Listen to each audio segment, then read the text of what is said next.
গরুর গাড়ি চেপে অনেক বছর পরে আবার কাঁচা রাস্তা দিয়ে দুলতে দুলতে যাওয়া এত ভালো লাগছিল যে বিচার করে দেখে বুঝতে পারলাম শহরে বাস করলেও শহরকে আমি আদৌ ভালোবাসি না।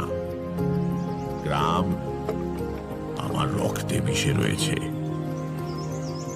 চড়ুইটিপ গ্রামটা দেখতে ভারী ভালো। গ্রামের প্রান্ত দিয়ে বয়ে যাচ্ছে ছোট্ট একটি নদী। নদীর ধারে ঝোপঝাড়। সমস্ত গ্রামে কোথাও খুব ঘন জঙ্গল না থাকলেও ছাড়া ছাড়া গাছপালা প্রচুর। 3-4টে পাকা বাড়িও চোখে পড়ল।